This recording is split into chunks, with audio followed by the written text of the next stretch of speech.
life is on the line and you know that you're on an oxygen tank and they're going to put two in your head, see what you do. Because the bottom line is that me, I'm one person. I can never miss. Guy's not being loyal to you. How could you be loyal to him? Yeah. And whether you're your father or not. So, you know, but it's always been hard because it was my father. The word came down, this guy had to go. You know, we didn't know nothing about him until the last minute. And I liked him. I liked Bill. He was a nice guy, but... Welcome to the show.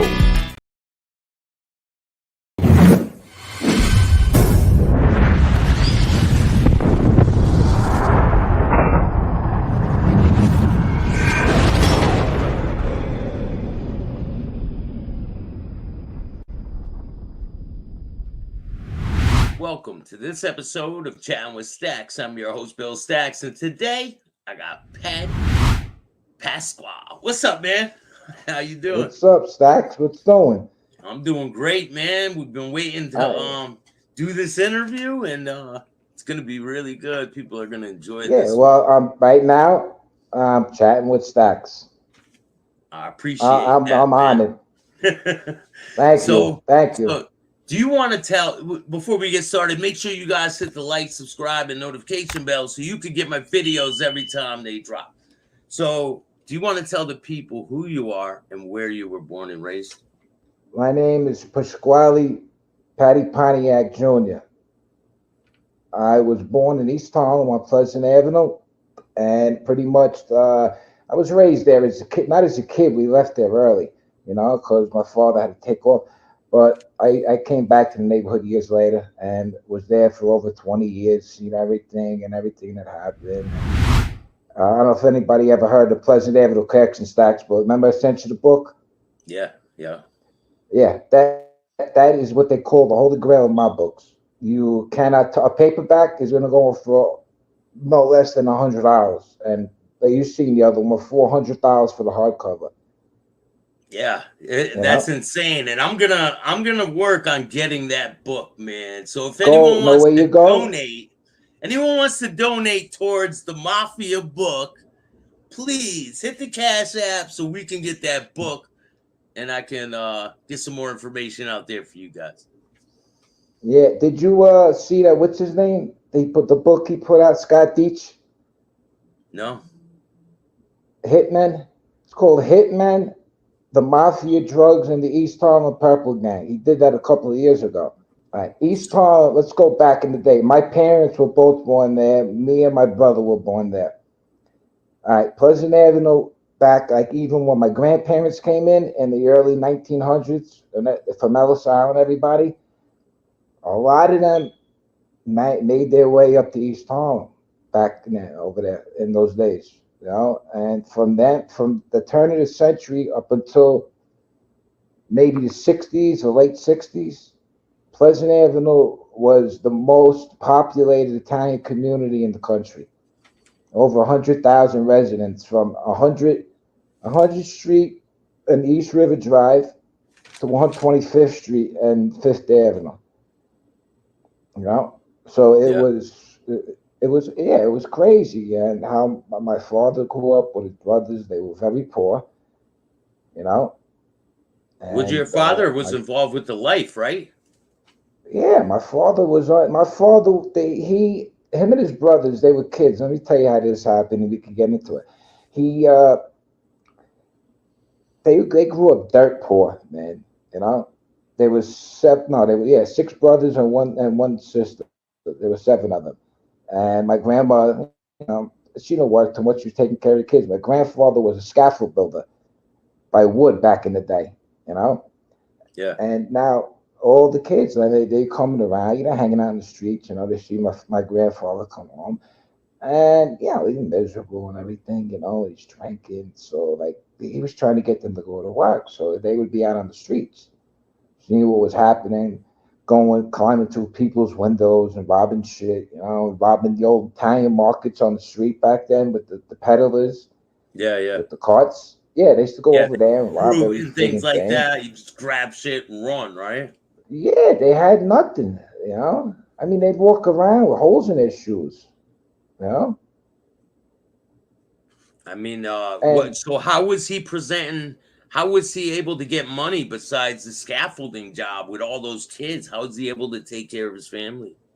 he did it like my grandmother would do sewing and everything, alterations, cleaning, that's, and then they had to go get all the kids out there.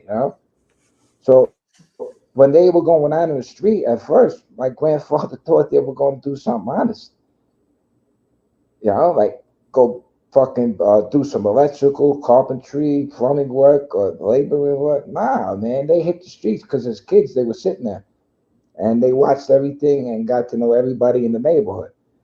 Yeah, they used to hang out before Rayo's was famous on her 14th and Pleasant. They used to hang around right over there. Yeah. There were some murders in Rayo's, and it's a very famous Yeah, that was my restaurant. father's friend, Louis Lump Lump, the Baroni from the Avenue. We all knew them, his brother Paulie. Yeah, he shot the guy over there. Yeah, and it made him more famous.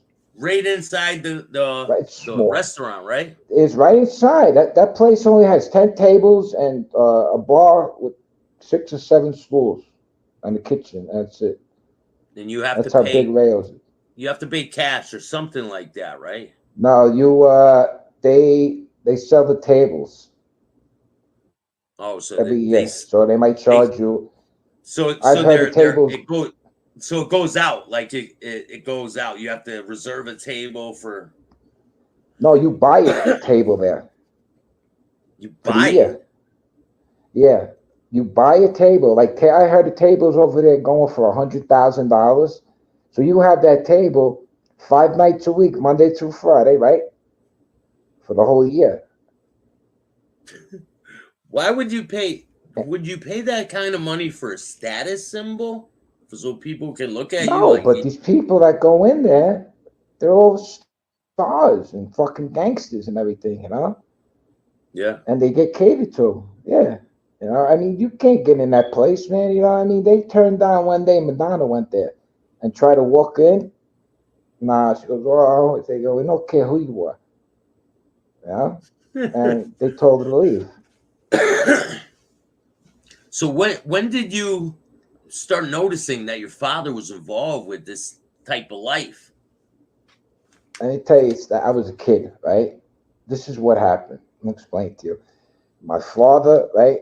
They were involved. He was in jail back in the 40s. He went to the army, right? I mean, not the army, the Air Corps. And he was there. He was in basic training, and then they started getting up. In 1943, my grandfather died. So he asked them. He says, I need to go see my father and everything. They told him no.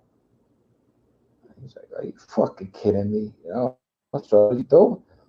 Waits a couple of days. At night, he gets dressed, puts his officer suit on and everything, and he fucking takes off and hitchhikes home to New York from Atlantic City. Yeah. He said, "You're not gonna let me go. I'm just gonna go." Right? Yeah. My father didn't take no shit, man. I mean, he was a real nice guy, but you're gonna tell him that? How could you even tell somebody that? So he gets back, goes to my grandfather's funeral and everything, and they were like, why don't you go surrender? I'll never fucking surrender to them. They gotta catch me. So they finally caught him. He was in 1944. And he did something else because they gave him 10 years. He was a kid. But the war's going on at this time, right? Yeah, he was 20 years old. What? He was only 20 years old. Years for desertion? Yeah. No, he must have did something else because they gave him 5 for the escape. And whatever my father did, he never told me. But if I know him, he might have did something fucking stupid as a kid, Yeah. Because my father boxed in the Air Corps, middleweight, and he was quick with his hands, man. Yeah. Nice guy, wouldn't do it, but when you're dealing with fucking officers that abuse you and everything, they weren't taking that, they were street guys. What the fuck you think you're lucky put a gun to your fucking head, So what happens when he gets back? He gets back. Now he gets back, he comes back home, and they did 5 years on it. That's all you do back then. You used to do half, you know. And he came home, and he had a friend.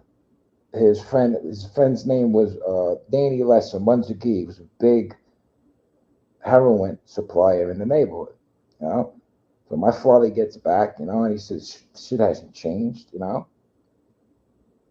And they start, him and his two brothers started this in 1949 as kids. You know, he was only 25 years old. My older uncle was 12 years older than him. And my younger uncle was only like 16 years old, and he was involved with Uncle Randy, the one that escaped, you know. So they have their own little crew. They have their own crew, and they're like, we're going to go start doing this drug trade. Yeah. Yep. And they started, you know, small, you know what I mean? Get built up, get to know everybody, you know. Do what you got to do. So then he, in 1950, he meets my mother, you know, and you know they were going out, and then they wind up getting married. So before they got married, my uncle, my mother's older brother, she pulled him on the side, and she goes, you know what he does for a living, right? And she goes, yeah, I think so. She goes, and he told her, you know, it's like, you know, girls when they get, oh, I could change him. Yeah. You know, so they get married. A year later, my brother's born. Well, 1954. They're moving, they're making money, you know, and they get into a jam in 57. Him and my older uncle, my Uncle Benny, his older brother. And somebody ratted them out. Well, and they wind up getting, my father got 10 years and my uncle got 8 years in 1957. And they sent them both to Atlanta. For heroin trafficking. Heroin, right? It was, back then, it was a violation of federal narcotic laws. Because the DEA wasn't invented yet. It was, I'm trying to remember what the name of it before that, you know, it was part of the FBI. Yeah, wasn't it part of the Postal Service? Postal? I don't think so. You know, not the Postal Service. Well,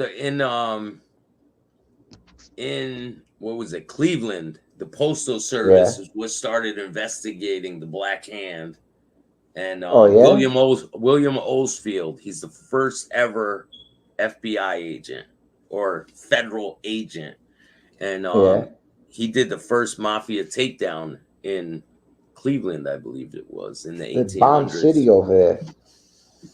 It's crazy, man. Yeah, so they were throwing bombs over there. Yeah, blowing up cars, buildings. They were after that kid Danny Green. That's who they after. Yeah.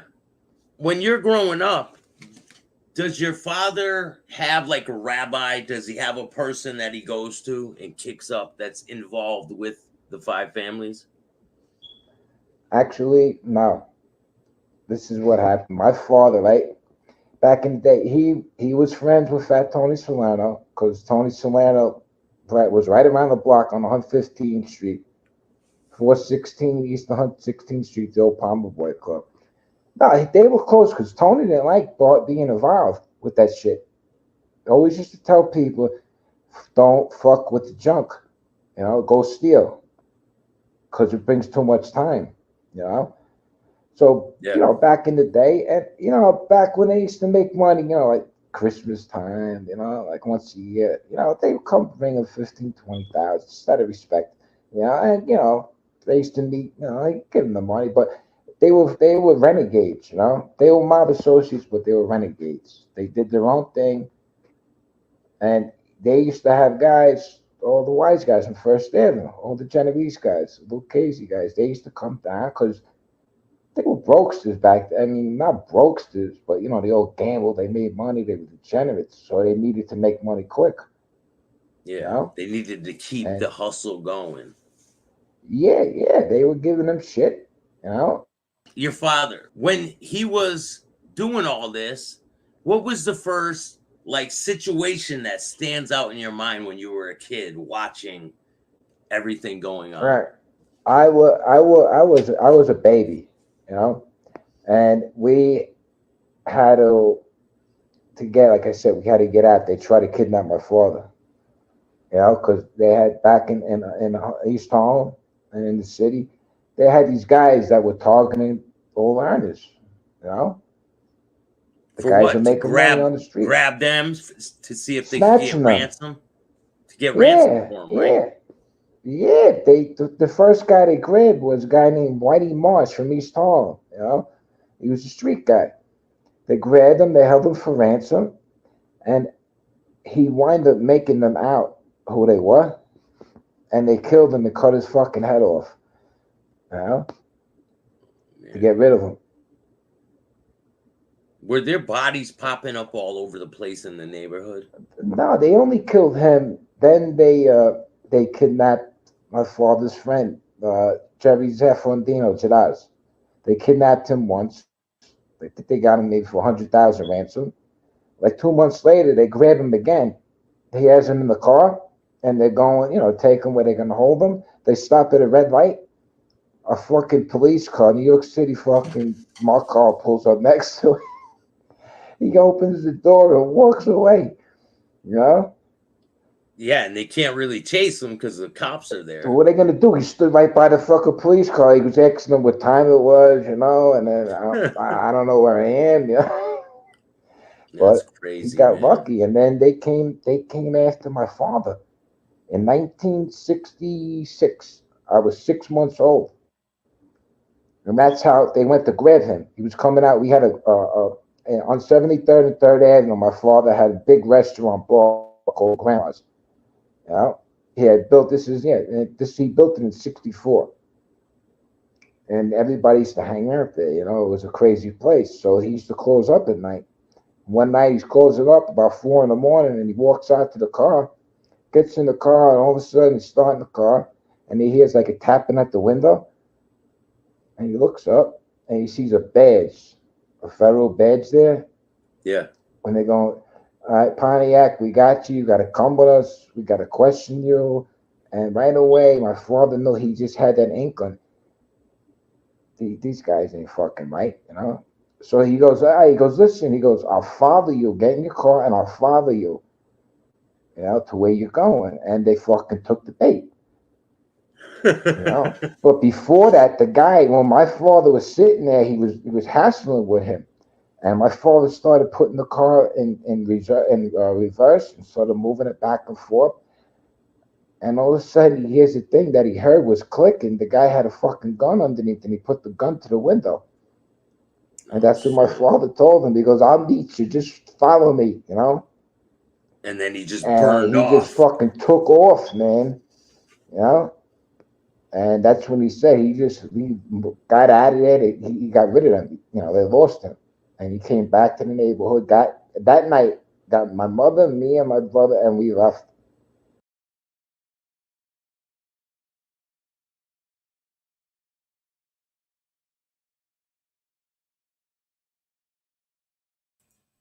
I hope you guys like that clip. Patty Pasquale, and I got him live. So here he is, Mr. Patty Pontiac Pasquale. What's up, man? I can't hear you. Can't hear you.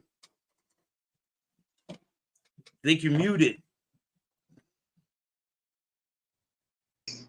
Sorry, I hit the button by mistake.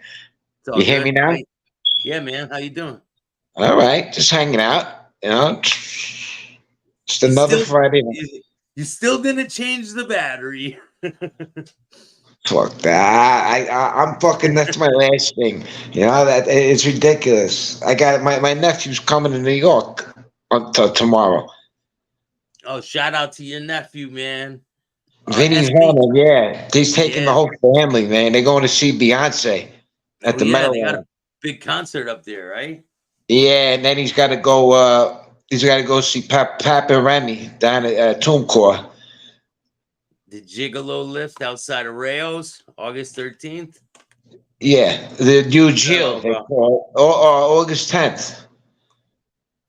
That you know, listen to me. You gotta look right. Back in 1987, that feast used to go uptown Pleasant Avenue, then down 115. It was the whole block. You ever see the video of Lisa Lost in Emotion? Yeah. All I've right. seen videos of the feast and all that. Yeah, my cousin was in that video. My cousin Robert. He's the one that gives her the hammer to ring the bell. Yeah. And she gives it back to him. He's got like a freaking Hawaiian suit on and shit. That was in 1987, and that was the primary at that time. You know, that feast was great. Now it's small. You know, Right here. I see it right here. Feast is over.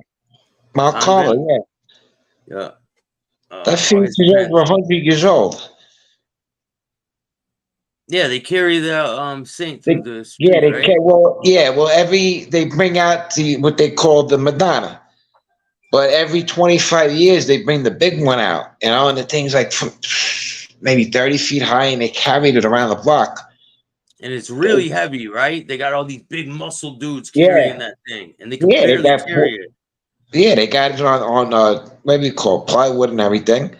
And they get everybody. They sign those people up way before. They call them holders because they put it on their shoulders. So you got like 20 people there, you know, pushing around or walking around with it. So you have to have a type of status in the neighborhood to even be a part of this, right? You can't just be some guy like that just wants to go do it. You could, and not be a part of the neighborhood, though, right?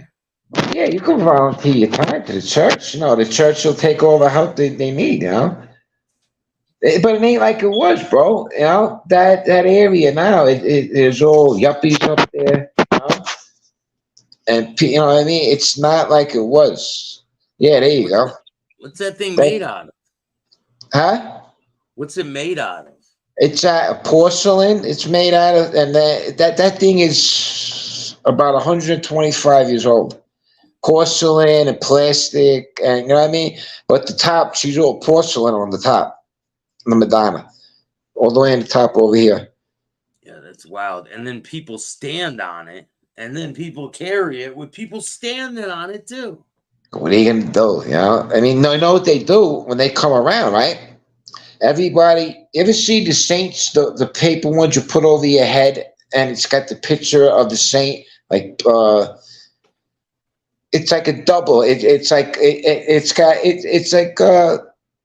you wear it. It's a replica of the Lady of Madonna. They do all that. So when you go, you take money and you go over there and you pin it on the Madonna, and then you take these things where you wear. They're like people know what I'm talking about. I can't explain it, but I know the money. You pin the money on her, right? Yeah, it's like covered with money. Where does all that money go? And what's the problem? Goes to the church.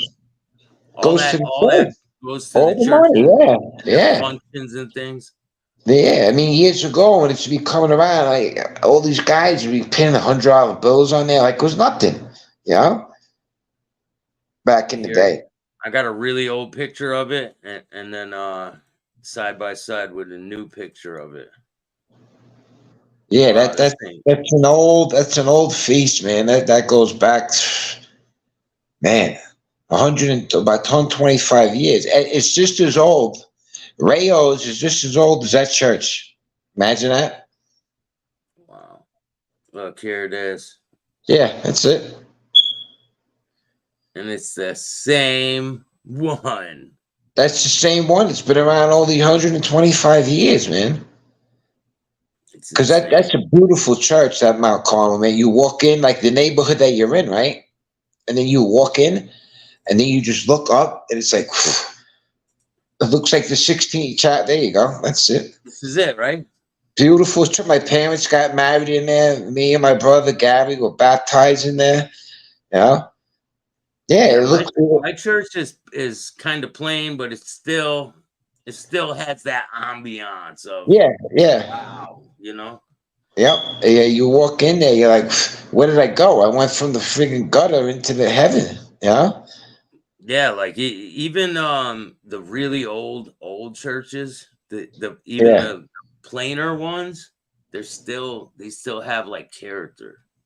Of course they do. You know, you walk in there, it's like peace. You know, there They're could be nothing. gunfire going outside the church, and you walk in, it's like, you know, you can't even hear nothing. You know.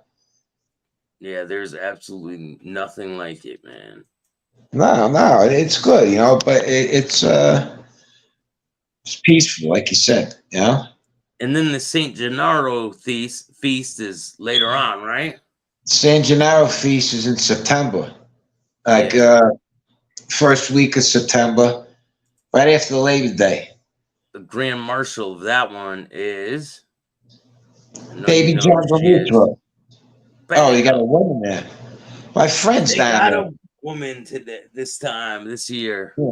Well, you know, I got my friend down there owns Cafe Palermo. His name is John DeLutro, Baby John DeLutro, the cannoli king he is. It's been there 50 years. I think I've seen him before. Yeah, Johnny DeLutro, Baby John. That's his nickname, Baby John. Is there still a major organized crime presence in that neighborhood? Downtown? Yeah, down in East Harlem. Not really. You know, I mean, pretty much. I'd say not really. No, not really. No. That whole area died like about 20 years ago. There's John, Baby John. Yeah, shout out to the cannoli king, man. I need to try one of those. I'll be out in New York in a couple months. Yeah, well, I'm sending my nephew down to see him. You know? Oh man, I haven't talked to him in years. Yeah, I try to call down there. I can't get a hold of him. Yeah. They're the best cannolis on earth since 1973. Yeah, he's been there 50 years. 50 years he's been there. And he expanded too. He's got a place called the what was it? The Pasta King right next door to there. And he cooks all day and everything, you know? Like, God bless him, you know? Yeah, man. He's been around. Some people, they find their passion and they run with it. Yeah. So, well, his what? Go ahead. We were talking the other day, and you said you're pretty close to where Rex Hannerham, where the Gilgo Beach murders were happening, right? Yeah, so it was right there. I was maybe 20 minutes. You just get on by Jones Beach and just shoot up Ocean Parkway. And Gilgo Beach is right there. Yeah, I mean, we used to go through there all the time because in the wintertime, that whole area over there, it's all desolate because it's all beach and there's all beach houses there. So this guy must have been snatching girls and bringing them in there and then fucking chopping them up, whatever he was doing, this nutcase. Yeah, but do you think he was acting alone? It's hard to say. Yeah. Maybe not. You know, that's why they call it a conspiracy. Yeah, I think, man, because there was a lot more to this case. There was a doctor that had that woman, the call girl at her their house, and then she was found dead. Whatever happened to the doctor? What? He's not a suspect anymore. I guess it's a while, and the case is still. I mean, it's a murder, so whatever. I bet you he's friends with this guy. That motherfucker looked like he smoked the whole 8-ball coke, and then shot a couple of bags of dope. Yeah, I remember calm, doesn't he? Oh yeah, but I remember their bodies started popping up like 2010, like right in the fall. You know, and it's like, what the hell's going on here? You know, and then another one would pop up, and then it stopped. And then 2013, a couple more bodies popped up because I remember I was coming back from Florida. And I was watching the news on the plane, and they were saying, "Oh, they found another couple of bodies over there in Gilgo Beach, Jones Beach area." I was like, "Oh man, this guy must have been going back and forth." Yeah. Yeah, but like the police know that some people that commit crimes like that go back to the scene of the crime where they dump the bodies. Why wouldn't they be watching that type of shit, man? Look I how don't close know. these bodies were dumped. Like, come on. That's Nassau County for you. You know, Nassau County cops. And they said it's not even Gilgo Beach. They said it's not the specific beach where the bodies were found is not named Gilgo Beach. Up and down, you go up and down over there. It starts with Jones Beach. When you come over, like from where I lived, you used to have to go east and then go north and then go across.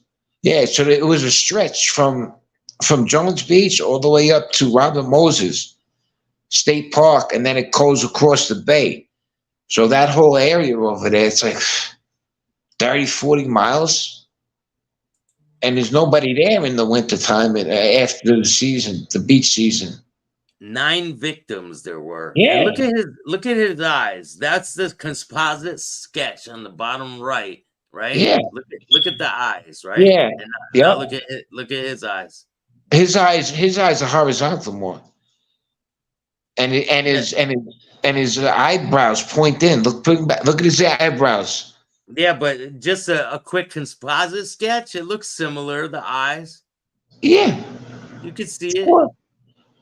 I mean, I wouldn't be there. I mean, I you know what I mean? I was like, I wish we'd have fucking caught this guy one time. You know, running through there, snatched him. You know? Louis the Lion, what's going on, man? Shout out to Louis the Lion. Go check his channel. What's up, Louis the Lion? What's up? Good supporter, Louis. Go subscribe. Yeah, he is. So this Gilgo Beach murderer, there was something else I wanted to say. It's insane, man. I don't think this guy acted alone. Yeah, you never know. You know, I mean, you know what that was like? It reminded me of the Son of Sam murders. Remember? I was a kid when that was going on, and he was popping up all over the place, and they wound up saying, he goes, there was a bunch of them because they were a cult. You know? So he wasn't the only one, you know? Whatever happened to this guy was involved with the Gilgo Beach murders? Whatever happened to this suspect? Who the hell is that? He's the other suspect. He's the other suspect in the Gilgo Beach murders. And where is he? I never seen him. I'm not really sure. It says prosecutors suggest John Bitterloff could be the Long Island serial killer. This is news to me. I never seen this. Yeah, man. I know he looks like a fucking guy, man. This says New York carpenter may be responsible for one or more of the unsolved deaths on Gilgo Beach in New York, prosecutors say. This was in September 13th, 2017. So it says a carpenter named John Bidoff, who recently was sentenced to prison for murdering 2 prostitutes, may be responsible for one or more of the unsolved deaths in connection with the bodies discovered on Gilgo Beach in Long Island. So something's not adding up here, folks. No, you see, his how you say it, he precedes him. His way of life precedes himself. You know, he's like, I mean, killed 2 friggin'. Yeah, he killed 2 prostitutes, and he's wanted as a suspect in the Gilgo Beach murders. So was he on the lam? This guy? No, he's in jail for the 2 murders of the 2 prostitutes. Oh, he's in jail. All right, he must be. He's got to be upstate. There are remains of the victims at Gilgo Beach that may attribute to the handiwork of Mr. Bitterloff. What a fucking name, man, Bitterloff. Yeah, man. So I don't care what people say. This guy was a main suspect. What happened to this guy? Well, all of a sudden, what happened to him? They shipped him. They freaking probably shipped him all the way up fucking north, either Attica or over there, you know, or Elmira or Watertown. He's up somewhere. He might be in Clinton, Dannemora, you know. he's getting off if the other guy's gonna take the rap for that. I mean, he's already bagged for killing 2 prostitutes. Yeah, well, he's doing life that, you know, but hey, you never know, you know, that they could convict this other guy and then come back 5 years later and charge this guy with conspiracy to murder. It's an open case. It's never shut, you know? They've done crazier shit, right? Yeah.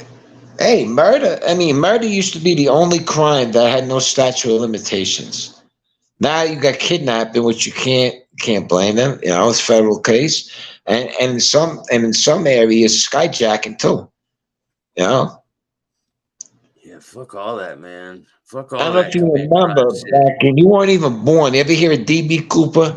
Of course, I just did a story about DB Cooper. That one will be out very soon. That was insane, that guy. You know, but they were finding the money years later. That he must have buried shit, this guy, when he made it, and they found it by a river. But you know, it was all distorted in a couple other places. Yeah, it was like starting to rot and things. Yeah, but that's nuts, man. I mean, that takes balls. How you doing, man? That takes balls to do what he did, you know? Jump out of the plane like that? Plane, strapped with $100,000, raining out and pouring and windy, in the middle of friggin' butt-fuck forest, middle of a forest where you know you're gonna get hung up on the trees. Like, exactly. You know? I'm not doing that. He must have been sniffing some good coke. He must have been doing something because he lost. Because that takes balls and stupidity, and you jumping out of a plane. Hey, he got away with it, so he. Yeah, but they say they don't know if he made it or not, and then they think that a guy. I was watching the show, right, and they had this guy that they think was him, and they followed him around, you know, and he was going back. I forget where he was going back and forth on the West Coast. Man, that motherfucker got away. They couldn't prove nothing, but they think that this guy was him. Yeah, I think he probably lost some of the money on the jump, but he got away with some of it. Yeah, hey, I think so. That's a crazy story. You know, we'll never know, but he might have planted that money on the side to say, "Fuck it, let me throw the trail off myself." You know. Listen, there's a lot of stories like that, like the DB Cooper that I've been putting together and working on, and I think the stories that I picked for my audience, they're gonna love them, man. They're different, new, you know. Yeah, of course. Did you ever do a show on what's his name? I was telling you about him, Sedona. Ray Mundy's cousin. He works in the Vatican. Remember we were talking about that? Oh yeah, I should do one on. All right, Miguel Sedona. Miguel Sedona. Wait, what am I doing? Pockets on here. Miguel Sedona was the head of the Knights of Malta, which he controlled all the Vatican money. This is back in the 70s, 60s, and 70s. And he wound up embezzling billions of dollars from the Vatican Bank. You know, and he took off and he came to New York and they tried to murder somebody. And the guy that he did for it, the guy had $500 bail. Sedona, with all kinds of money, he wouldn't bail this guy out for $500. So what does the guy do? He fucking rats him out. You know? What? It was the guy that bailed out, ratted him out? Ratted him out, and they wound up putting him in MCC in 1980 1980. Might have been, early 1980. So my father gets pinched, you know? And he winds up going up there, and we were on the same floor as my father was, which is, which one? I'll say, wait. Okay, yeah. Which was, you're blocking the camera. Okay, there we go. Okay, you got it? Good? No, it's not. Now it is. No. Okay. Yeah, so I was saying, so my father's in there, right? And we go up and visit him one time, right? And this old man's out there, and he goes, I want you to meet Miguel Sedona. So I don't know who this guy is, you know, he broke in English and everything, just talking to him, this and that. So we leave him over there, and I says, who is that, Dad? And he told me, he says, that's Miguel Sedona. from the Vatican Bank, Sicilian, and he embezzled all the friggin' money. So eventually he does time here, and then he goes back to Italy. They want to poison him and kill him. Yeah. When? What year did they kill him? What year did he die? Oh man, I'm trying to think. It had to be late 80s. Yeah. I'm gonna look into it. 100%. Yeah, you look into it, you'll see it. Yeah, Miguel Sedona. That was crazy. I remember that shit. You know, my father always bumping into all these people because he was very friendly with all these guys, and they liked him.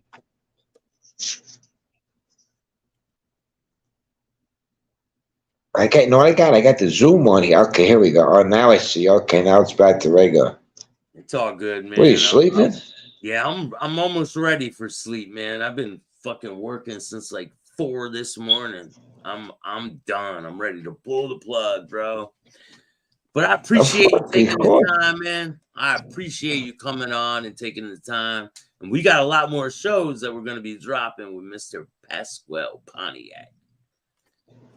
All right, I appreciate it. Yeah, everything is good. You know, I'm wide awake, man. Yes, what's good, man? I'm not, bro. I got to be up early as hell. I got mad shit to do tomorrow. It's insane. Never ends. But the grind, hey, bro. If you want to get somewhere that you never been, you gotta do shit you never done. You know, exactly. Waking up early is one of them. So, hey, I'm up fucking every morning, like 4 o'clock in the morning. Was this guy a boss in Harlem? I just got here. Oh, me? Yeah. Nah, I wasn't no boss. My family wasn't Cosa Nostra. They were renegades, you know. Hey, but you do your own thing, which is hard to do whenever you have all other neighborhoods because you would get shaken down. Yeah. No, he said that he got poisoned. He wasn't not the other way. He got poisoned. Man. Staxx's channel is blowing up lately. Thank you, man. Lots of new content. Yeah, I'm trying. I'm gonna be pumping out videos pretty much every day for you guys, and I have a lot of new good stuff. Like I got some things. Definitely, man. I got one story. It's gonna blow your mind tomorrow. Yeah, you're gonna be like, "What? I didn't know that." Yeah, it's insane. That Tory Banano. He's interesting. I was watching it. Yeah. Yeah, go check out the interview I did with Torre Banano, Salvatore Banano's grandson. Larry Mazza was fire. When's he coming back on? I got a new Larry Mazza interview I'm going to be dropping very soon. So Larry Mazza 4 is going to be dropping in 2 days, and then the brand new Mazza content is going to be coming, not this coming week, the next week. Well, you got, what's his name? Who's that? Chicky and who? Chicky and Grasso. Who's Grasso? Anthony Grasso. Where's he from? Boston? No, Springfield. Oh, Springfield. Okay. Because I was watching a video that you did. You were walking on the streets. Like you were in the Boston with Paul Tanzo. Yeah, shout out to Paulie, man. That the guy. I thought that bald guy was. I could have swore that was Scott Bernstein. I said, "What the fuck is Scott Bernstein doing in the fucking north end of Boston?" It looked just like him, man. Then I heard you see some other guy, Anthony or something. Who's that? Anthony Arellano? No, that wasn't him, right? No. You won't see me walking around with him. He still lives. They said he still lives in the same place. Nah, he doesn't. No? That's all bullshit, man. Eat your heart out, Hootie. Only Staxx can pull these numbers. He said I wasn't going to do shit without him, right? Yeah, but that was Chicky's best friend, right? No. No, before. No, he doesn't even know him. No. They don't even know each other, man. When I was watching the video, it seemed like he knew the guy, Chicky. No, he said. They don't know each other. And they're in the same town. No, they're not in the same town. No? No, you got it confused. Definitely the wrong Springfield, Massachusetts, right? There's what, the East Coast, East side? No, I thought you were talking about Hootie, man. Oh, Hootie. No, Hootie's definitely not in the same place. Arlotta is in the same town. Yeah, he went back. Yeah, that's to what the I said. Anthony Arlotta's living in the same fucking place, and he's ratting people out. What the fuck is this world coming to? Hey, listen, people go tell, and then people want to hang out with him after. Hey, that's cool. That's Shit. your character. In my fucking neighborhood, you'd be fucking dead in the drop of a hat, man. I mean, times are changing, man. Rappers are telling and doing songs about it, and people are loving it. It's just crazy, man. It's fucking, you know what it is? Everybody out there, I'm gonna laugh when I'm gonna say this word, but it's true. I remember my father telling me this. They're all fucking wise guy hump. You know? That means that you're like a wannabe and you stick it up their ass, and you kiss their ass and do whatever it fucking takes. There's a lot of those, bro. Yeah, that's what they call it, wise guy hump. Yeah, I did see. There's a true story, right? Maddie Madonna. Chicky's gonna be on. Hold on one sec. Chicky's gonna be on Loomis's show tomorrow. Go check it out. All right. Yeah. All right. Back in the day, right? Maddie Madonna. Right before he got made, right? Now listen, he was friends with Bruno and Delicato. Mm-hmm. He was so wise guy hump, Maddie Madonna. When Bruno and Delicato came out of jail, he bought him a brand new fucking car back then. Spanking, I don't know if it was a Cadillac or a Lincoln or something, and left it there for him. And there was that's a move of being a wise guy hump. But Maddie Madonna had all the money. He was a millionaire, multi-millionaire. You know? He could do shit like that, right? And him him getting that car got him some brownie points, man. Yeah, sure, but that was a different family. That was the Banana family. But he was, he liked Bruno and Delicato, but he was so fucking wise guy hump, and bought him a fucking car when he came home. Wow, that is insane. What are you gonna do? That's the life now. But look what happens. In the long run, it destroyed everything. I mean, listen, man, there's people out there trying to pretend to be gangsters. They're trying to pretend what I ran away from. So you guys can have all that shit. All that misery is refundable, and you guys can fucking have it. It's all. It's fucking. Oh man, it's horrible what they do. Like back in the day, you go to jail or something, they take care of your family. There was honor back then. See, like everybody now, people are getting killed over drugs, over this and that, money. Yeah, now they'll fuck your wife. They'll fucking do all kinds of crazy shit. Yeah, back in the day, everything was on a handshake. Your word was your bond. Yeah, it ain't like that. And that was it. You can't do that no more. You put your hand out to be a nice guy, they'll shoot you. My father's name. My father was full Italian, man. Pasquarelli. Yeah. My grandma was Grandma Vivaldi, man. Who? She was Grandma Vivaldi. She was straight off the boat, man. Yeah, it's like my grandmothers. Yeah, they came here in Ellis Island. They went through both grandparents. Well, all four of them came off the boat. Just like everybody else, I remember going to see my grandma. She lived to be 104. I remember bringing her. God bless, man. That's a lot. I thought my uncle was living long. He lived to be 96, and he had a wife that was 33 years younger than him. Hey, so he's doing something right. Yeah, my uncle was he's crazy. My Uncle Benny, and he snatched her, and just took her, and she went with him. But they had money too. But he was with her all these years.